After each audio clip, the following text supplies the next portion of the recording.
What are the 3 most difficult appetizers to make at the Cheesecake Factory?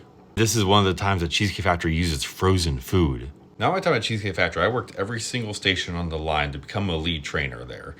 But there are some recipes that definitely stand out as the most difficult. And for that reason, we're going to jump right into it. So the number 1, hands down, most difficult appetizer to make is the buffalo blasts. The filling itself isn't that difficult. It really is just cheese, chicken, buffalo sauce, and a few seasonings. It's really not that difficult to make the filling and then wrap it in a wonton. Pretty easy. However, the next step is critical. So you do actually freeze the buffalo blasts. Hold on. They are made in-house, and we don't freeze them for more than a couple hours. It's just enough to get the wonton solidified and the filling solid inside. Because once it's frozen and an order comes in, there's 8 per order, which is a crazy amount of food already for an appetizer.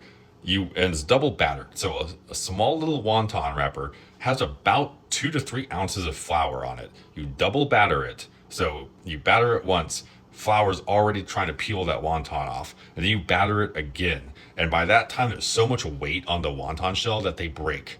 Unfortunately, it's one of those things where if you were dropping 8 buffalo blasts, you probably destroyed 2 or 3 of them in the process just by dropping them in the fryer. So it really is just the execution of it, but that was easily the biggest pain in the butt appetizer to make. However, it is one I want to do a copycat recipe of. So if you're following my Patreon, for less than $2 a month, I am going to eventually make a copycat recipe to show you how to make the buffalo blast in your own home. Now, the next hardest appetizer to execute is easily the Thai lettuce chicken wraps. This one really is a bummer because it's one of them also the most popular appetizers on the menu, but there's just a ton of components to it.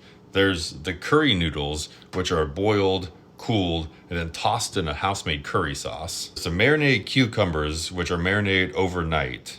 There's the lettuce, there's the cabbage shells, which are all prepped in-house, cut, prepped. 3 different sauces for it. And lastly, the curry marinated chicken, which is also grilled and handed down to the appetizer station from the broiler station. So multiple stations, multiple prep stations, a lot of sauces, and a lot of marinades go into that one appetizer. Is it worth it? Hell yeah, it is. It's delicious. Third hardest appetizer to make is actually a funny one. It's actually, in my opinion, the crab bites. And that's strictly because the crab mix, again, same as the buffalo blast, isn't very heavy. So when you're dropping small little 1-ounce crab bites into the fryer after they roll it in panko breadcrumbs, they just kind of fall apart and evaporate. So you do kind of have to be very delicate frying those. But if you have any other questions about Cheesecake Factory, drop a comment below.